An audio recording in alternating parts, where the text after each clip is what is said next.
আমি প্রকাশ, তোমরা দেখছো প্রকাশ এডুকেশন ক্লাস। আজ আমরা যেটা শিখব 6 রিফ্লেক্সিভ অর এমফ্যাথিক প্রোনাউন, আত্মবাচক সর্বনাম পদ।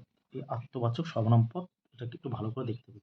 আমি এখানে সুবিধার জন্য সিঙ্গুলার আর প্লুরাল লিখে রেখেছি। সিঙ্গুলার মানে একবচন আর প্লুরাল মানে বহু বচন।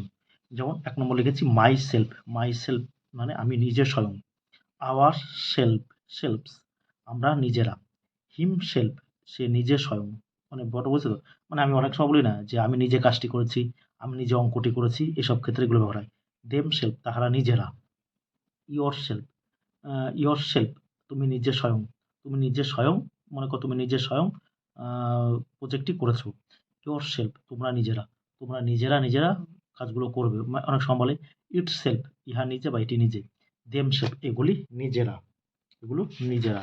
এগুলো হচ্ছে রিফ্লেক্সিভ বা এমফ্যাথিক প্রোনাউন। তাহলে লিখতে হবে উপরের সর্বনাম। এবার একটা জিনিস লক্ষ্য করবে তোমরা, তাহলে বুঝতে পারবে যে উপরের সর্বনাম। উপরের উপরের উপরের সর্বনাম বা প্রোনাউন গুলি যখন অবজেক্ট, অবজেক্ট মানে কর্ম, অবজেক্ট বা কর্ম হিসেবে, অবজেক্ট বা কর্ম হিসেবে হিসাবে বাক্যে বসে, বাক্যে বসে এবং কর্তা, কর্তা মানে সাবজেক্ট,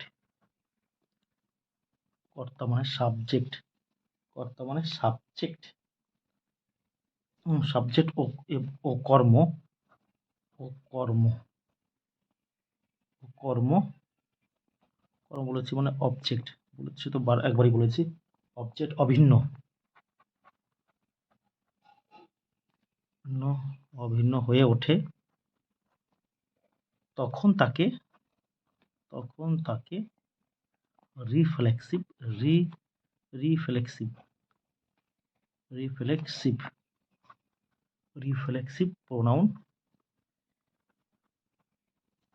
রিফ্লেক্সিভ প্রোনাউন বলে। এই রিফ্লেক্সিভ প্রোনাউনকে বলা হয় আত্মবাচক সর্বনাম পদ। আত্মবাচক, আত্মবাচক সর্বনাম পদ।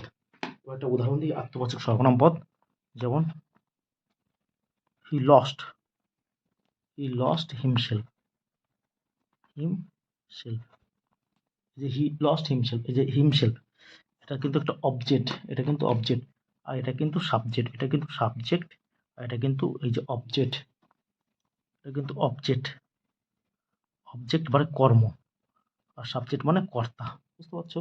সে আত্মহারা হয়ে গিয়েছিল, বাংলা হচ্ছে সে, সে আত্মহারা হয়ে গিয়েছিল। তেমনি 2 নম্বরে লেখা যায় the man heart, the man heart, HURT, heart himself, himself এর মানে হচ্ছে লোকটি নিজেকে আঘাত করেছিল। এই লোকটি হচ্ছে সাবজেক্ট, আর হিমসেলফ, এই হিমসেলফ কিন্তু অবজেক্ট, অবজেক্ট, অবজেক্ট মনে থাকবে, সাবজেক্ট অবজেক্ট মানে লোকটি নিজেকে আঘাত করেছিল।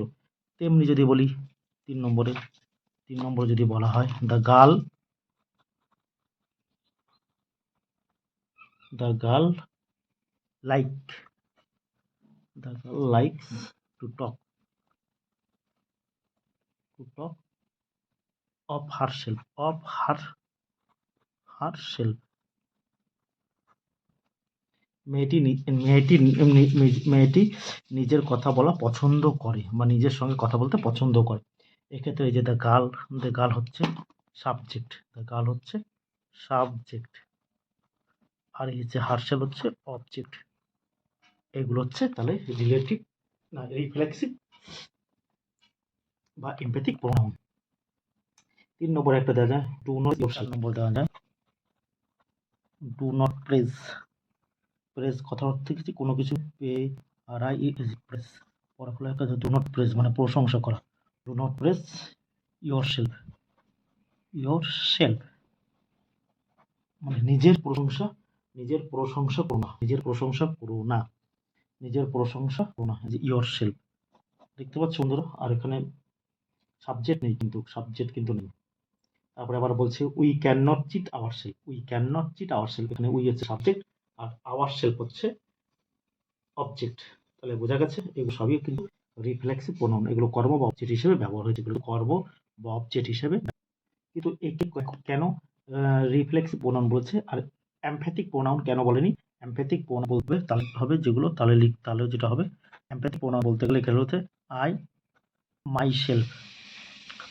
মাইসেলফ ডিড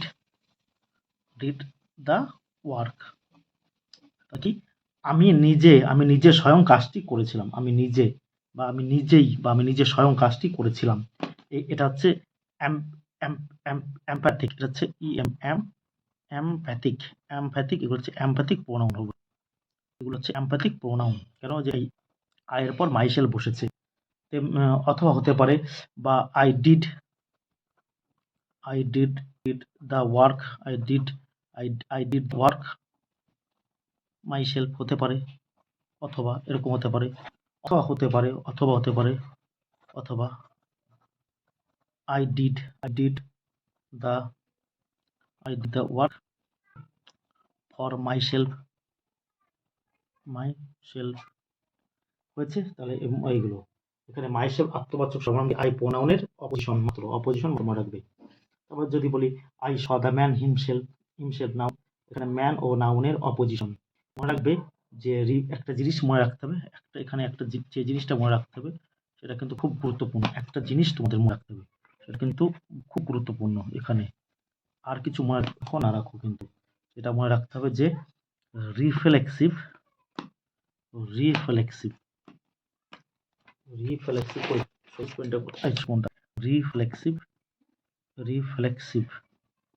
রিফ্লেক্সিভ প্রোনাউন কোনো অবস্থাতেই বাক্যের প্রথমে কোন অবস্থায় বাক্যের প্রথমে বসবে না, মনে রাখবে। কোনো সময় যদি বলি মাইসেলফ ডিড ইট, এটা কি হবে না? কোনো সময় কিন্তু এটা হবে না। মাইসেলফ ডিড কিন্তু কখনোই হবে না। তখন লিখতে হবে, এটা হবে যে আই মাইসেলফ ডিড ইট, যে আমি নিজে স্বয়ংটা করেছিলাম, এইটা হবে, এইটা কিন্তু হবে। মাইসেলফ কিন্তু হিমসেলফ কিন্তু বসবে না। আর একটা জিনিস মনে রাখবে, 2 নম্বর রিফ্লেক্সিভ প্রোনাউনের প্যাসিভ ভয়েস হয় না, মনে রাখবে। রিফ্লেক্সিভ প্রোনাউনের এর প্যাসিভ ভয়েস হয়, এটা কিন্তু 2 নম্বরে মনে রাখবে। যদি বলো কি, যেমন যদি বলি হি কিল্ড হিমসেলফ, কখনোই হবে না। তোমরা বুঝতে পারলে যে রিফ্লেক্সিভ প্রোনাউন বা এমপ্যাথিক প্রোনাউন গুলো কি কি। এমপ্যাথিক প্রোনাউন যখন বা সাবজেক্টের পর বসবে, যখন আই এর পর বসেছে বা অন্য শেষে বসেছে, রিফ্লেক্সিভ প্রোনাউন হয়েছে, এমপ্যাথিক প্রোনাউন হয়েছে। বন্ধুরা, ভিডিওটা কেমন লাগলো জানাবে, কিন্তু দয়া করে আমার এই চ্যানেলটা সাবস্ক্রাইব করো, কারণ একটা ভিডিও বানাতে আমার কিন্তু অনেক কষ্ট হয়। প্লিজ দয়া করে আমার চ্যানেলটা সাবস্ক্রাইব করো। আজকে এই পর্যন্ত, ধন্যবাদ, ভালো থেকো, সুস্থ থেকো।